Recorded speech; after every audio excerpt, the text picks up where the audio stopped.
It's one of the most famous and mysterious faces in history. A teenage pharaoh who ruled over ancient Egypt. Tutankhamun. But who was Tutankhamun? How did he live? And most intriguingly, how did he die?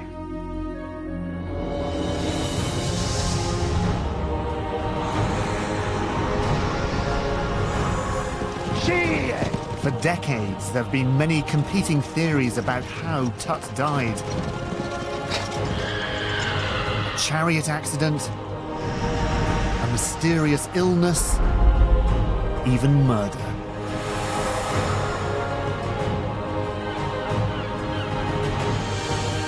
Now, we're getting closer to solving this mystery.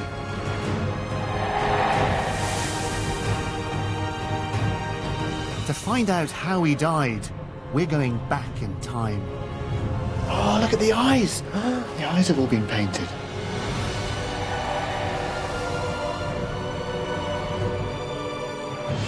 Using 21st century science, we'll be carrying out a virtual post-mortem on the pharaoh's body.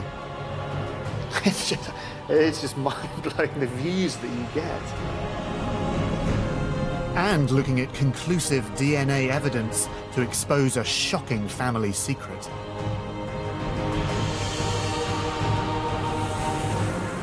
Fits together. I said, oh my God, this cannot be true. We found it, we've got it finally.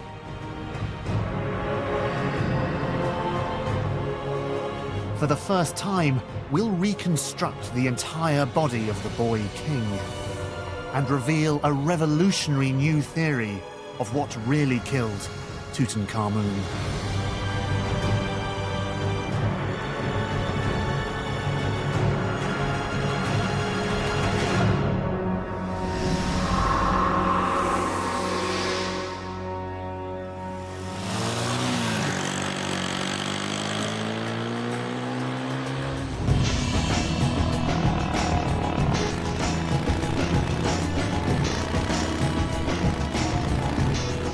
The investigation begins here, on the edge of the blistering Sahara, in one of ancient Egypt's most sacred places.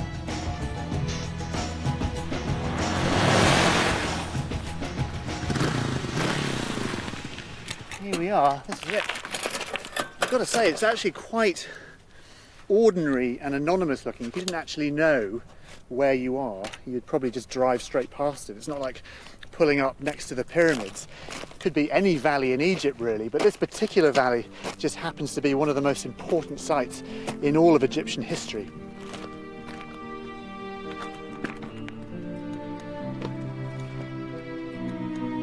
It's the final resting place of the great pharaohs. Today, we know it simply as the Valley of the Kings.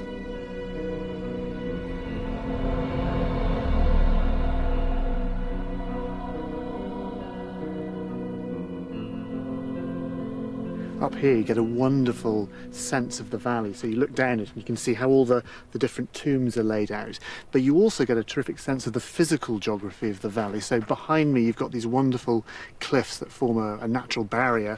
Looking down the valley there's a small opening, would have been very small back in the day down there, so the whole place would be like a giant cul-de-sac, very protected.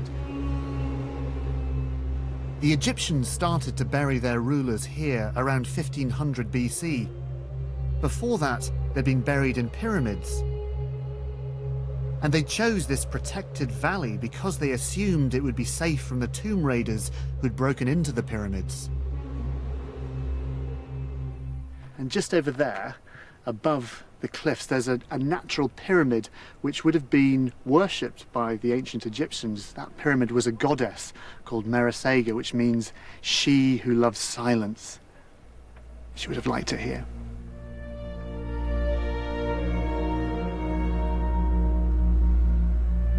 Over the centuries, thieves managed to raid all of the tombs in this valley, except one.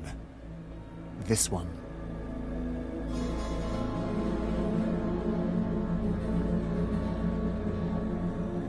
In 1922, the tomb of Tutankhamun was discovered here by archaeologist Howard Carter.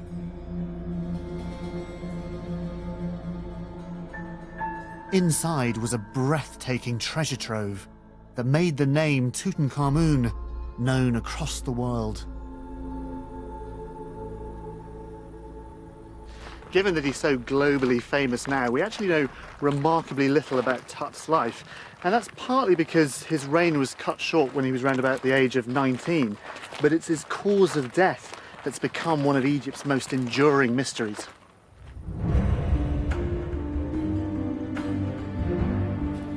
To see why his death is such a mystery, I'm heading for his tomb with Egyptologist Gail Gibson.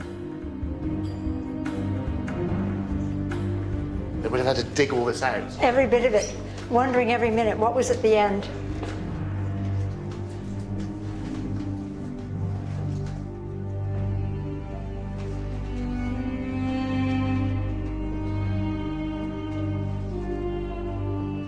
From the moment Howard Carter entered this place, there were signs that there was something strange about Tut's death.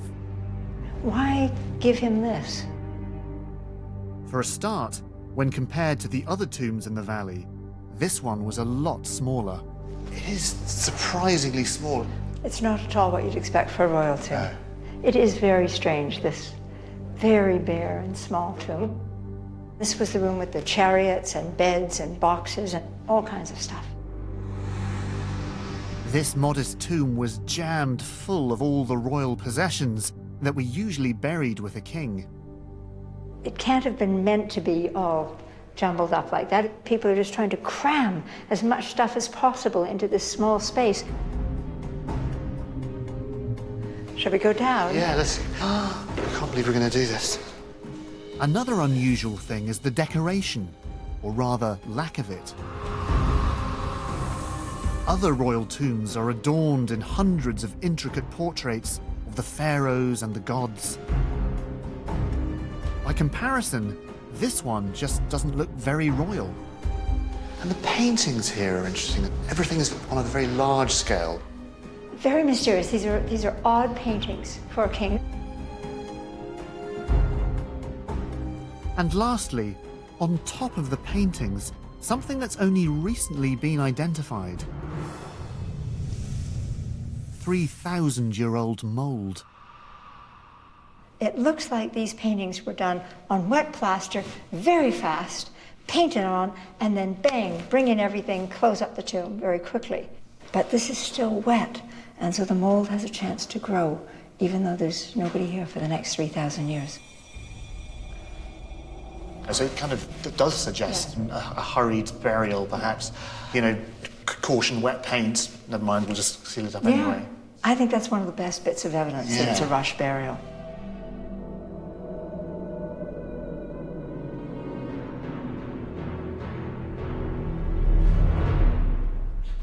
And in another corner, still resting in his tomb, is the mummified body of Tutankhamun himself. Poor Tut's mummy's in pretty bad shape. It was sawn in half, and the head's come off, and bits are missing, and it's not great, really. But the reality is this: it's actually just a young man cut down in his prime. We know that Tut was around 19 when he died, a surprisingly young age. That, together with the unusual burial, suggests it was not a natural death. So, we've got a small tomb, an apparent hurried burial, his age, the type of art that you see here, are all factors that seem to point to a sudden and unexpected death. And for many years, for many people, the most tantalizing explanation was foul play. Had the young pharaoh been murdered?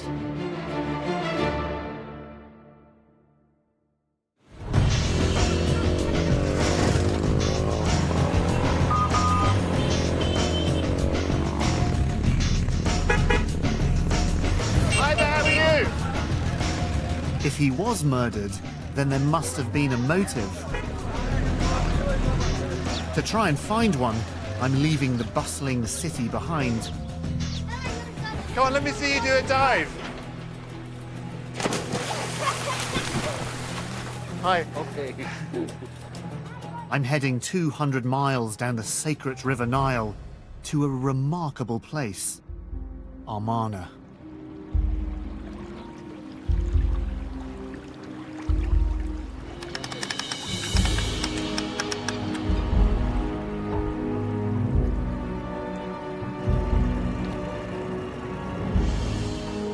The murder theory gathered pace in 1968, when for the very first time, scientists X-rayed Tut's mummy.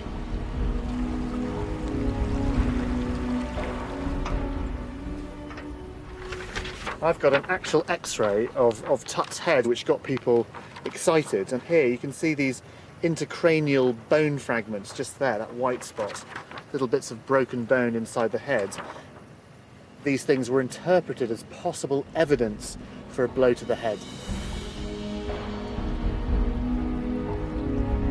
But why would anyone assassinate a pharaoh? They were the ultimate political and religious leaders of the country, but much more than that. Pharaohs were seen as living gods, so the idea of murdering one is even more extreme than killing a mere mortal. And actually, throughout Egyptian history, we see very, very few examples of pharaohs being bumped off.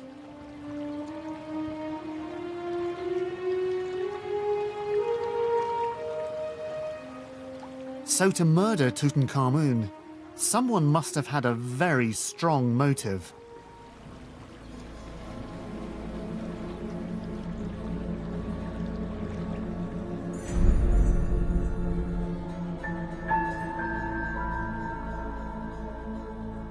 I've arrived at Amarna. This city was built by Tut's predecessor, the rebel pharaoh Akhenaten. The clues to the murder plot lie hidden in these remains. And it all hinges on Akhenaten's obsession with one god, the sun disk, the Aten. Akhenaten worshipped the Aten as the supreme god, the giver and creator of life, and he did it right here.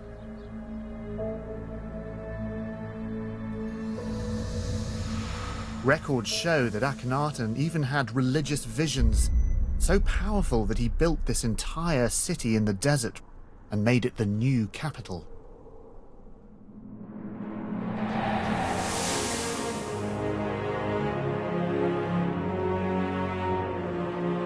It ran for about 6 miles along the Nile.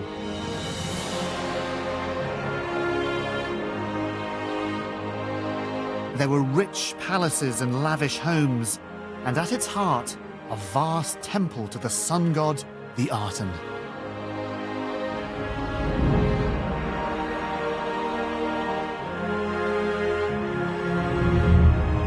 But what the pharaoh had done here was more than build a new city. He'd created a new religion, with the Aten as the supreme god. And this radical change made him enemies.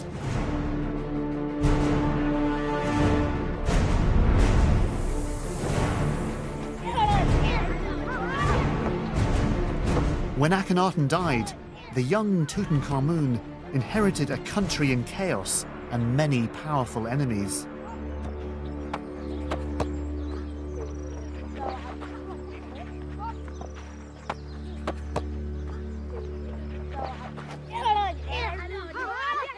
We'd only been around about 9 years old, this 9-year-old kid in charge of the whole show in one of Egypt's most turbulent periods.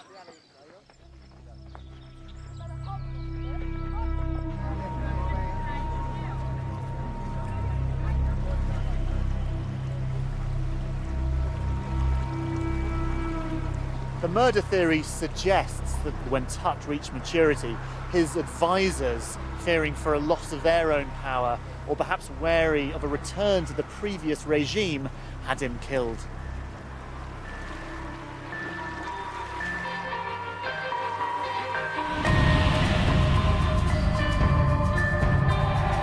It does seem to fit with the evidence. A sudden death, a blow to the head, and a convincing political motive for murder.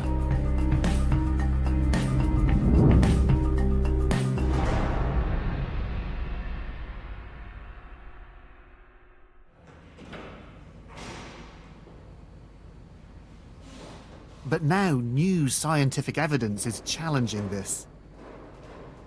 I'm about to attend an autopsy, a virtual autopsy, on Tut's 3,000-year-old body. Shall we bring up our subjects? Oh, do you think? okay. Shall we have a little look? Our great king. Yes, sure. Here he is. Here we.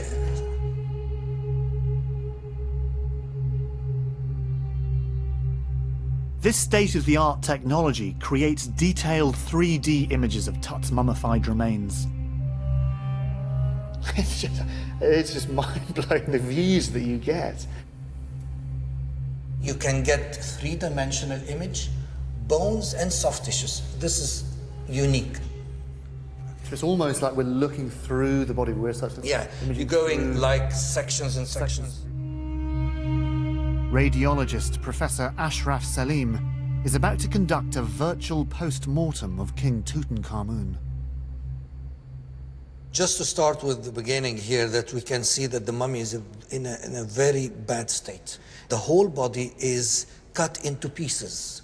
Hundreds of fractures, probably when they tried to remove the heavy golden mask that was stuck to the chest and the abdomen of King Tut, and was stuck with like a glue. As we begin, there's a key question I want answered. Was Tut murdered by a blow to the back of the head? So much of the discussion has been about the skull, is that somehow Tut was killed or murdered by a blow to the back of the head. Yeah, because of these bone fragments. I mean, if you can see with me now, this is the skull. We're going into it. These bone fragments lying loose within the skull cavity. It's a crucial finding. If the fragments had come from a fatal blow to Tut's head, they would have been stuck in the embalming resin, poured into his skull when he was mummified. The fact that they're not stuck in the resin means one thing. Meaning what? Meaning that these bone fragments got inside after mummification. That's why they're loose. So we can say, without a shadow of a doubt, that Tut wasn't murdered by a blow to the back of the head, as has been Sure, suggested. 100%. That's we've killed that. Yeah, and Okay. that should close this issue for good. That solved the mystery. Completely with no doubts. Okay. He was not murdered by a blow to the head. Okay.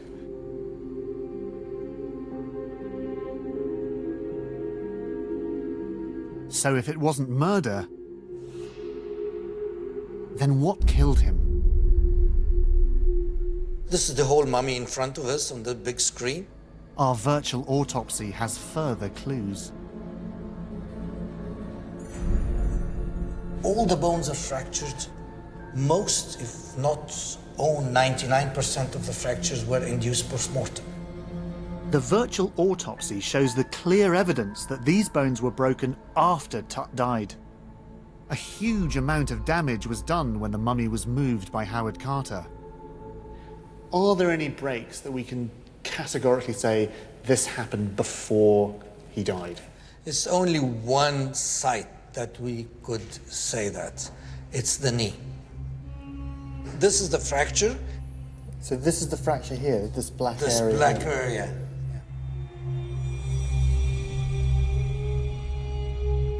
It's a big trauma. I mean, if you think It about is. it, your femur, it's the biggest bone in your body. It is a big trauma, not just fell down. No, it's a big trauma. You see these dense white lines there? This is the resin that coated the fracture edges. This fracture happened shortly before he died and before embalming. This fracture happened so close to the time of death, it's almost certainly linked to what killed him.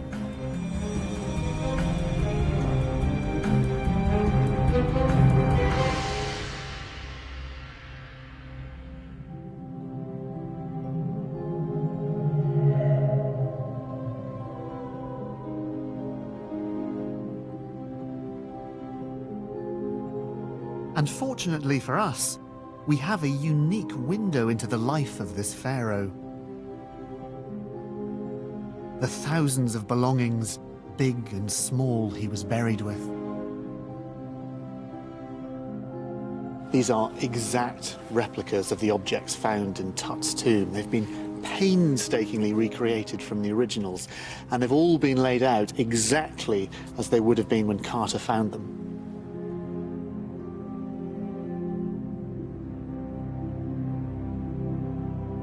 Because, like all pharaohs, Tut was considered a god. He was buried with the things he would need in the afterlife. These objects give us a picture of what really mattered to this young man.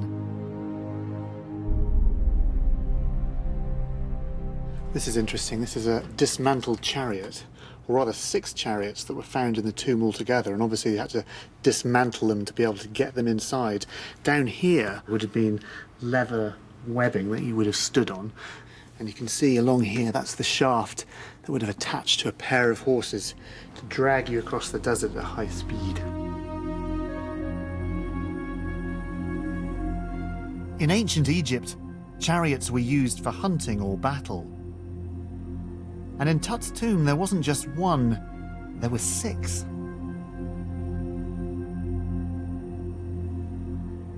So we know that there is only one injury that could be connected with Tut's demise, and it's this one. It's the fracture just above the left knee.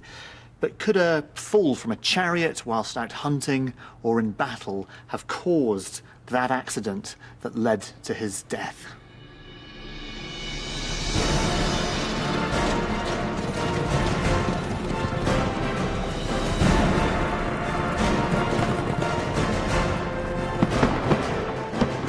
Knowing the exact nature of the injury, we can now try and find out what might have happened.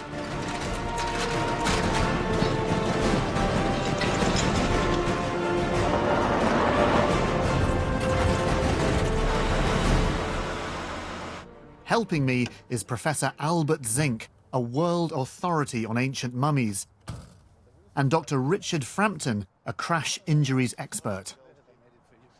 It looks quite royal. I'm coming at this from the point of view of car crashes in the modern world. I mean, after all, this is the Egyptian sports car of the day. Yeah. Looking at this now, there's a great big chance here of being thrown from the chariot. It's very difficult. It looked very unstable. I think you need some good balance. Yeah. And certainly it doesn't have a crash-worthiness structure at all. No. How much force would you need to fracture just above the knee? The force to fracture a human femur is somewhere around about 10 kilonewtons, about the weight of a small European car. It's the strongest bone in the body. So what do you say to make the horse go fast? She Allah. She Allah. So I just... Right. So can the chariot generate the same impact force as a modern car? This, here, like this? I think the first thing we need to really establish is how fast these things can go. She. Whoa! Come on! She!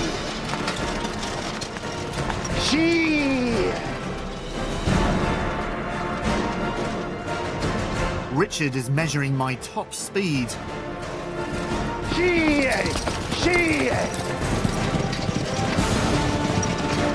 And after a little bit of practice and some gentle horse whispering,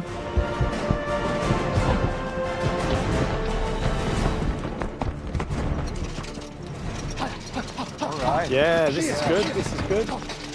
10, 21, 21, 21.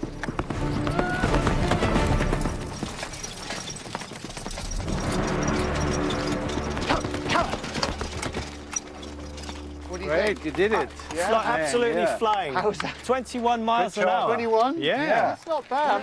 If I'd come off, and I didn't, thankfully. That kind of speed, coming off onto a hard surface, any type of bone fracture is possible, really.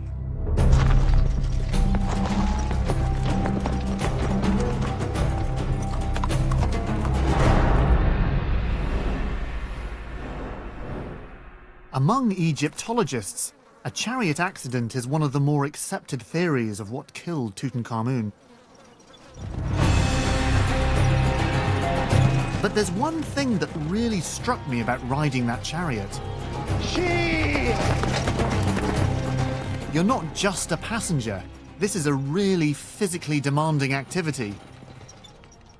It was great. It's a bit hairy at first, but then all your weight and all your balance is on your legs, and you have to use both your legs as if you were snowboarding or skateboarding. Yeah. So it's not an easy thing. And knowing that, I now want to have a closer look at Tut's physical abilities.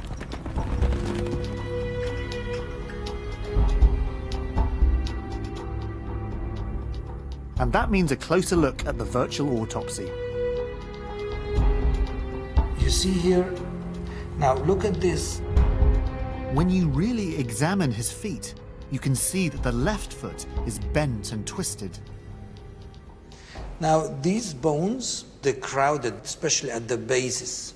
So it's basically like these bits, if you like, are being sort of squished together. Exactly. The toes appear more or less divergent. They're sort of sticking out at a bit of an angle. Exactly. I mean, what would we call this in sort of layman's terms? Layman terms, we call it the clubfoot. The clubfoot, we can see it here. Let me have a look. A club foot is a bone deformity that would have caused Tut's foot to twist under his body.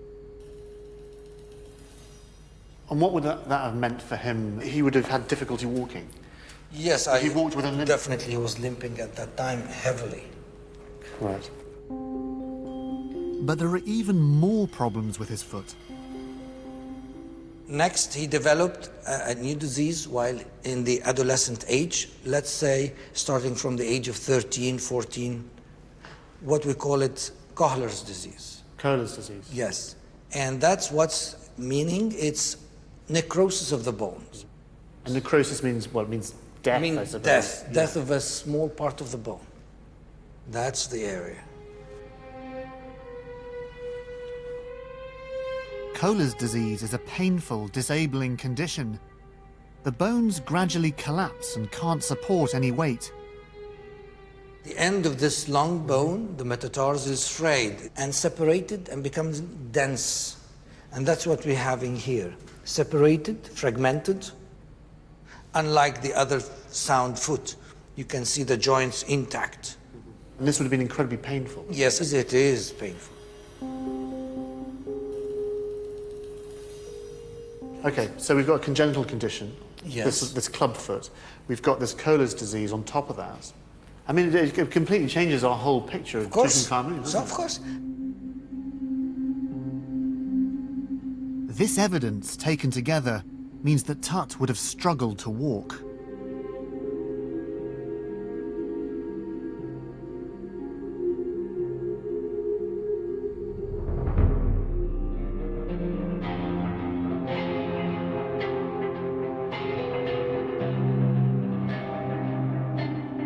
Pharaohs, of course, like to portray themselves as great warriors and heroic leaders. But when you look closely at some of the smaller objects that were found in Tut's tomb, there are clues to the real pharaoh. Around about 130 canes like this, all different shapes and sizes, and some of them showed evidence of wear and tear. It all adds to the evidence that here was somebody who was in pain, who struggled. It's a very, very different image to the boy king that we're familiar with. It casts a rather different light on the chariot accident theory as the cause of Tut's death.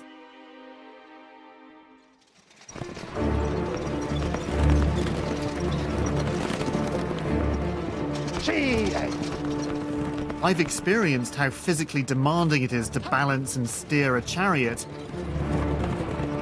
So how could Tut do it with his acutely painful condition?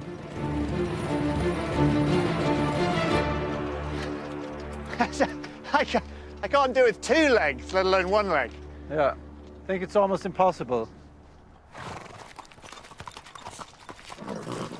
Okay, so this condition on the foot, you reckon he would have been in a lot of pain and wouldn't actually have been able to put any pressure on it? Yeah, so the CT scans showed that he had a so-called Curler syndrome. It's Yeah. an acute inflammation of the foot bones. So for me, it's very difficult to imagine that somebody with such a disease, with the acute form of the disease, steps on a chariot and even riding the chariot. So in my opinion, it's almost impossible that King Tut did ride the chariot and had an accident.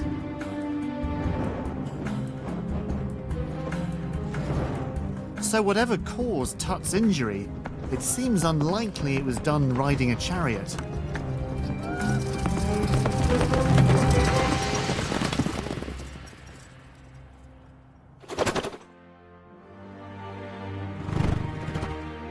The evidence shown in the virtual autopsy has cast serious doubt on some of the more popular theories of Tut's death. But more than that, they've actually enabled us to meet him in person.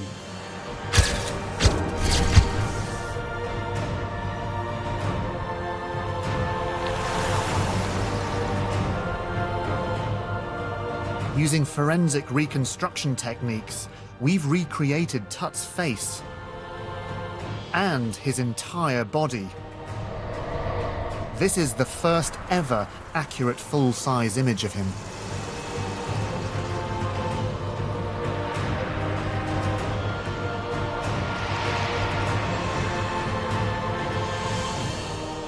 This is the real pharaoh, the boy behind the golden mask.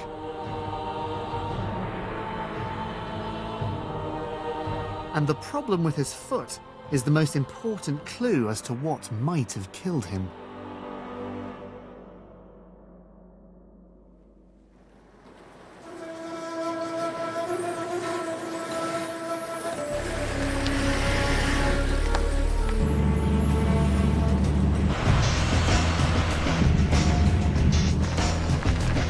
The revelation of Tut's foot has opened up a new line of inquiry. It's a defect that can be genetic and could have been passed down by his family. I need to investigate Tut's family background. Until recently, all we had to go on was statues and written records and monuments. But actually, the Egyptians left something even more valuable. They left themselves. I'm travelling 7 hours south of Cairo, deep into the Sahara Desert, to the Valley of the Golden Mummies.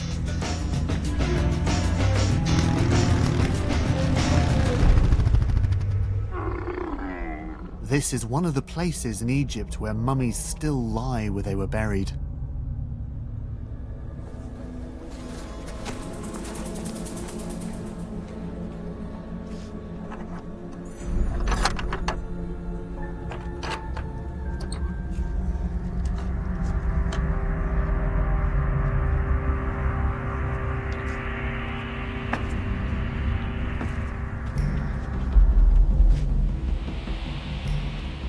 Oh my God, look at these mummies. It's just mummies just stacked up. Jeepers creepers, this is the stuff of nightmares right here. And you can make out their expression. Oh, look at the eyes. The eyes have all been painted. God, look at this, you can actually see they've been gilded, they're gold. You can just see on the nose there, look, they've all been painted. The Egyptian technique of mummification aimed to preserve the entire body, hair, skin, teeth, and bones for eternity.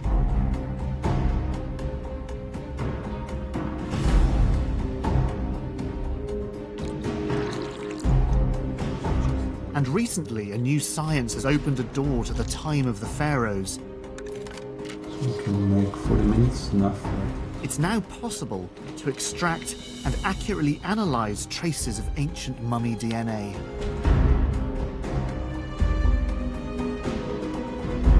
But what makes it so difficult is that after 3,000 years, little DNA survives, and it's easily contaminated. So Professor Zink had to go deep into the bones to get his samples. And he extracted DNA from the most famous mummy of all.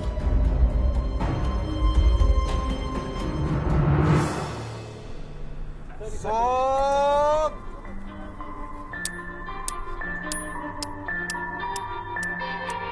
meeting up with him in the desert to hear about his results. The DNA has given us for the first time the chance to find out for certain who Tut's mum and dad were.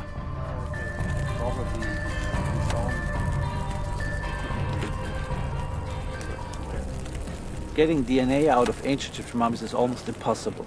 In the beginning it was a mess, but when we managed to get this away, to clean out the samples, we got really pure DNA to manage to tell something about him and especially about his ancestry. To untangle Tut's complex family tree, Albert analysed DNA from 10 royal mummies suspected of being related to Tut. One was Akhenaten, the rebel pharaoh and Tut's predecessor. Of course, sons often succeed their father, but it certainly wasn't always the case. There was one idea that maybe the skeleton of Akhenaten was the father, but nobody had the proof for this. And the only way to find this out was to analyze the DNA. He began by analysing the Y chromosome, which is only found in males, comparing Tut's with Akhenaten's, also known as KV55. We got from both mummies good results and we could compare them. As you can see here, we put them aus here, you get this peak here, and this is for King Tut. Yep. And you get the same peak here for Akhenaten. The match of the Y chromosome established there was a blood relationship between Tutankhamun and Akhenaten. But this only shows you whether they are paternally related. That means they could be also father and grandson, they could be father and cousin, father and brother. So we need to go to the next step and make a complete genetic profile, a so-called genetic fingerprinting. Yeah. Okay. So it's not just the Y chromosome. It's a whole battery of different exactly. tests. Okay. We compared the genetic fingerprint of King Tut and Kiwi55. And in every one of these we have the same marker in King Tut and Kiwi55. And these results clearly showed that they are father and son. Professor Zink had proved who Tut's dad was.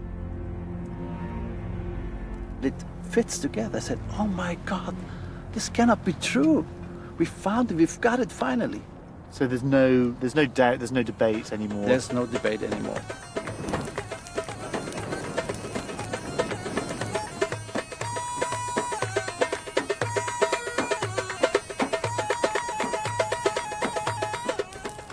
The 3,000-year-old paternity test has identified Tut's dad, Akhenaten.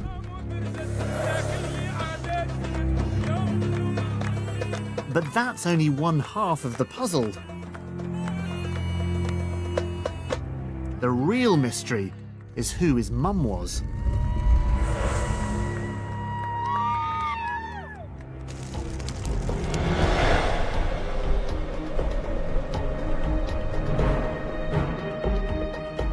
No one's been able to identify her from records.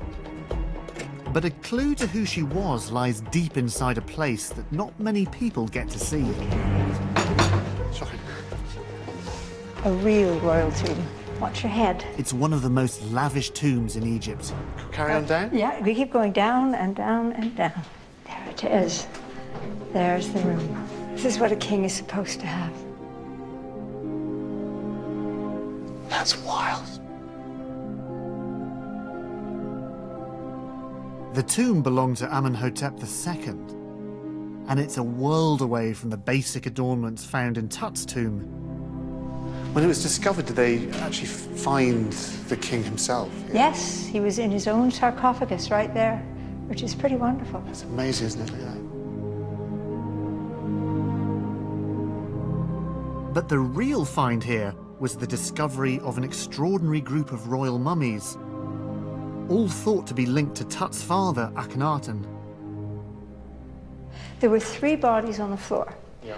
A person they call the elder lady, a young boy, and a very mysterious younger lady. And have we any idea who the younger lady is? For a long time we had no idea, but now the suspicion is that she's King Tut's mum.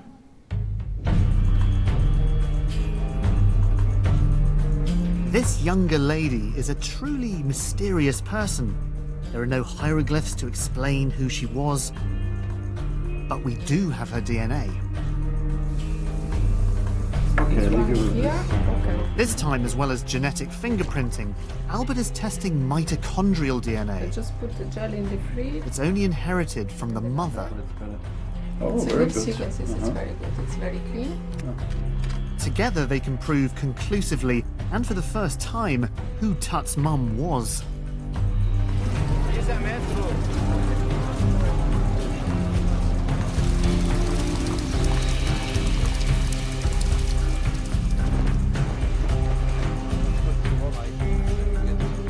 To reveal the results, we're going to the famous Egyptian museum in Cairo to meet the younger lady face to face.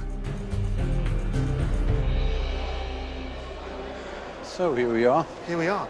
Gosh, she's in pretty bad shape. But maybe it's because she had a big injury in the face here. And the pattern of the injury is typical for a horse kick. Oh gosh, so that damage was actually done when she was still alive. So, Yeah. I think it's actually the cause of death because there's no signs of healing. So what do we know about this mummy, and what work have you been able to do on it? We did some CT scans of this mummy. We found out she had a little extra single bone on the back of her skull and the sutures, which is quite uncommon. But the same little bone we found in King Tut also. And this was really surprising, and this made us believe, oh, maybe there's a link between these. And then you do the DNA work. Now, what did you find with the DNA work? We took samples from this mummy and did the DNA analysis. So I was sitting in front of my computer late at night in the laboratory looking at the data, a lot of numbers. Slowly the picture comes together, and I aligned all the different numbers, and I saw, well, they all look the same. King Tut, younger lady, wow. Oh my God, that's it. This is the mother of King Tut. I can't believe it. It was like, I was shocked. I cannot believe it, this is true. We really found out who is the mother of King Tut. I mean, that's a huge discovery. This is really more than a dream come true. I think it's the most important findings I made in my life.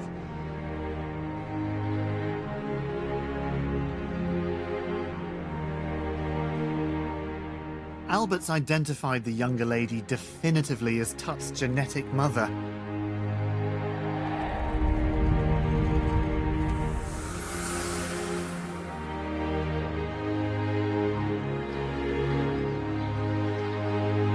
We're finally getting closer to Tutankhamun and his relatives, catching glimpses of them not as great rulers or gods, but as a family.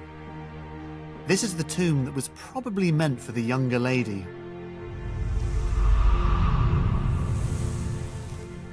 Have a look at this. This is an image that's really intrigued people since this tomb was discovered. You can see it's not very clear, but it's a woman in profile. You can just see there's her feet there up to her head, and she seems to be holding an umbrella or a parasol of some kind, and there's perhaps a nurse behind her looking after her. And she seems to be holding a figure, a baby. Could that be the very first baby picture of Tut?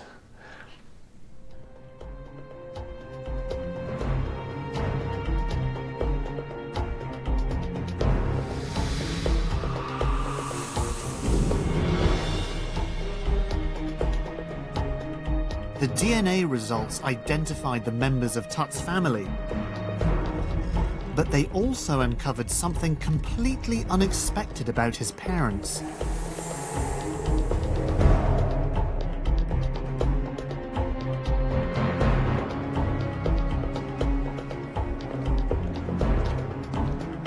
When he compared the DNA of Tut's father, Akhenaten,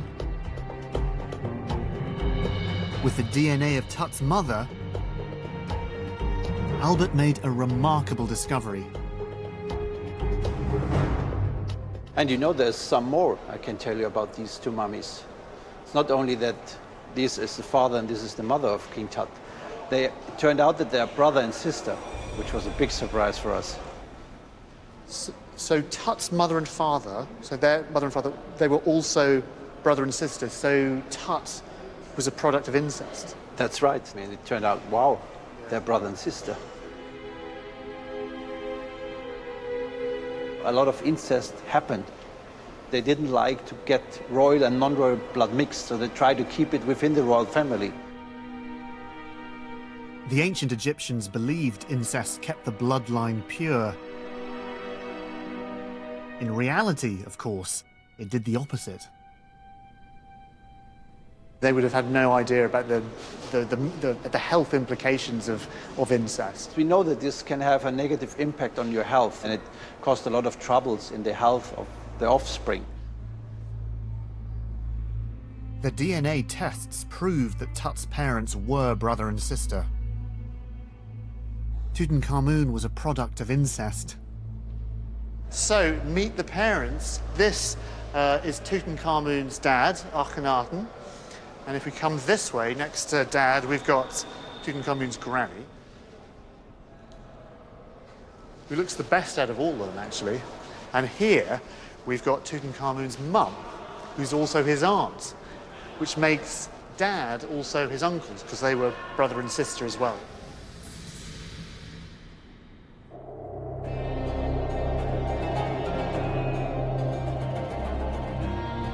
A fascinating picture is starting to develop.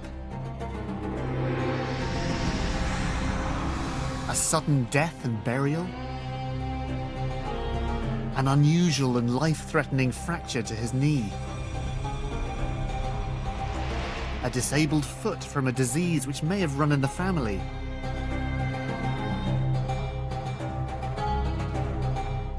And incest, which dramatically increases the chance of inheriting certain diseases.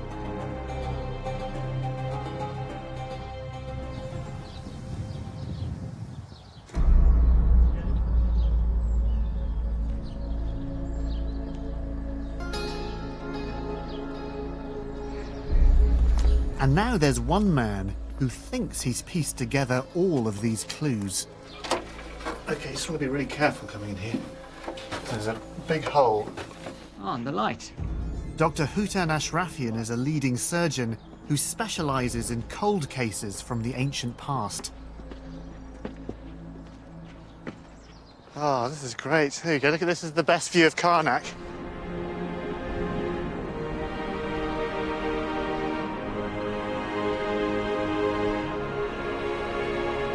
From this vantage point, we can see the whole of Karnak beneath us. It's the biggest temple in ancient Egypt, built by generations of pharaohs, including Tut and his ancestors. By studying the entire family history, Hutan's noticed 3 distinct medical patterns that could help explain how Tut died.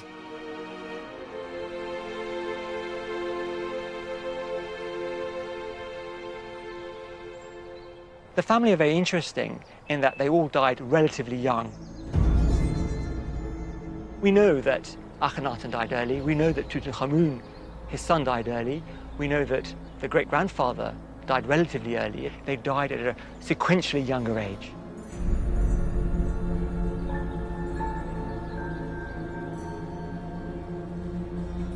But couldn't that just be due to other causes? That, you know, by chance they all died at particularly young age for a whole host of reasons? Of course, certainly it could be, but there is a pattern there, and it would be unfair for us to discount that.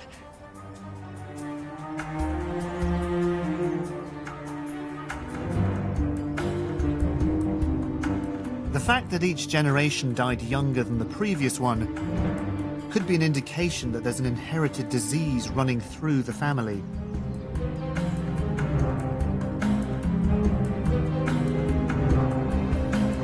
But what was it? There are clues in some of the artwork of the period.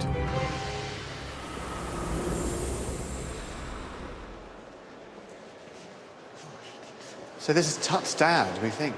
So this is the statue of Akhenaten. Let's have a look at him.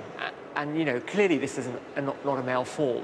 I mean, it does look very feminine, wider hips. This is meant to be a pharaoh, but he doesn't look like a normal man.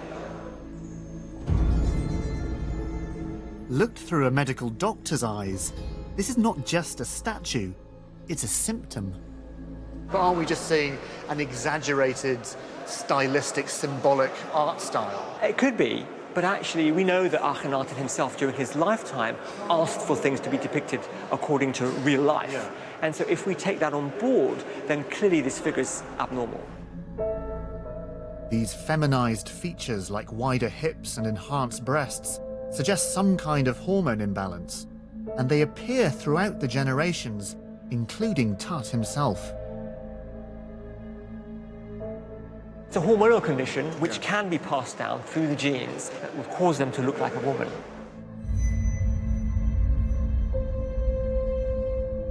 Again, this unusual condition seems to run in the family, but what might cause it?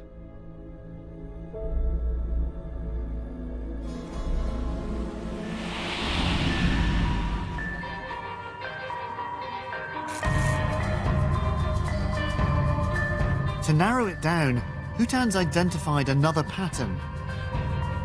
And evidence of what it is can be found here, in one of the most famous sites in ancient Egypt.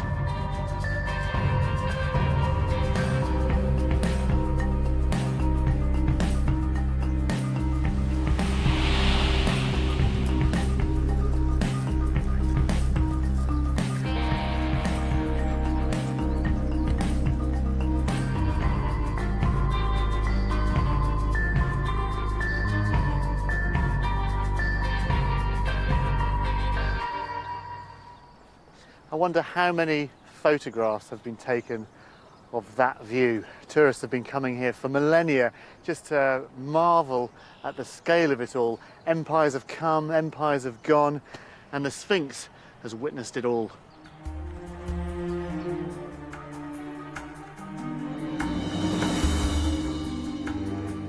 The final clue to this family condition lies in an unlikely place between the giant paws of the Sphinx. With me is Egyptologist Yasmin El-Shazli. Gosh, I've never been this close to it. Yes, it's Hi, Sphinx. beautiful. Isn't it? It's amazing. This stone tablet is known as the dream stealer of Tutmosis IV, who was Tut's great-grandfather. And it tells the story of a strange hallucination. It says Tutmosis IV was on a hunting trip, and then he decided to take a rest, and he fell asleep, and he had a vision. Back then, the Sphinx was covered in sand up to its neck. The Sphinx was telling him, please, if you remove the sand from my body, I will make you king. Right. Tutmosis IV removed the sand from the body of the Sphinx and cleaned the Sphinx and became king.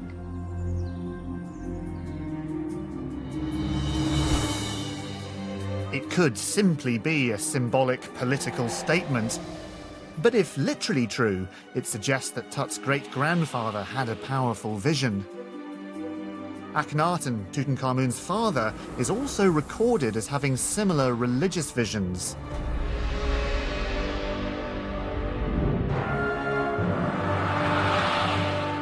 This family pattern is the final clue. Hutan now believes he knows what killed Tutankhamun. It's an illness that can be inherited, that causes early death, affects hormone levels, and crucially, triggers visions.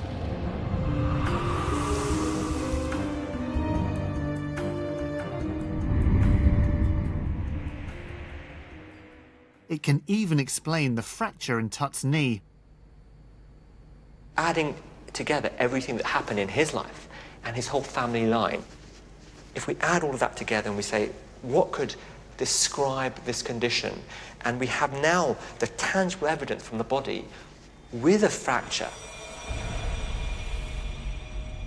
The only thing that adds all those things up at the moment is that he might have had temporal lobe epilepsy.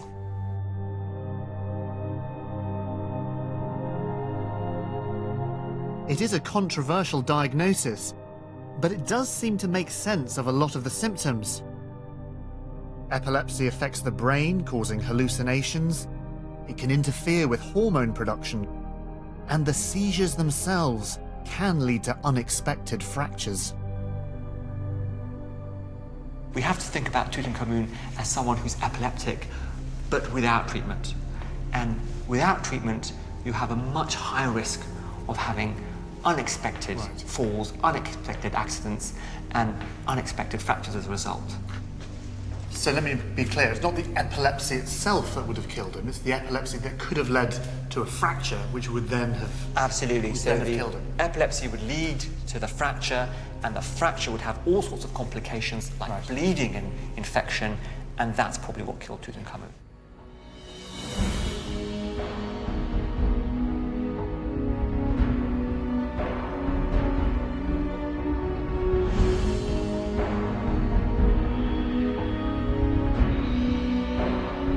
It is a radical new solution to this 3,000-year-old mystery.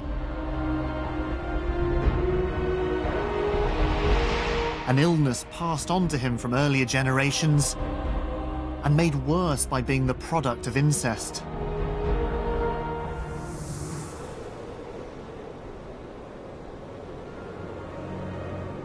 At the age of 19, the body of Tutankhamun was put into a tomb in the Valley of the Kings,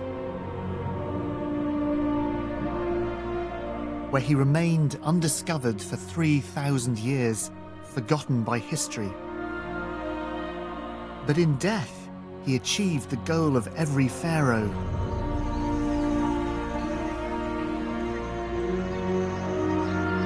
To cross the vast ocean of time and keep his name alive.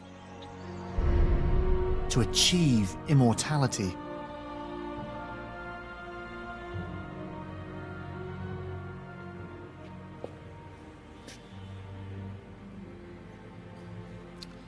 This is much more than just the most famous treasure ever discovered. It's more than just a mask. The mask is Tutankhamun. When people look at it, they say his name.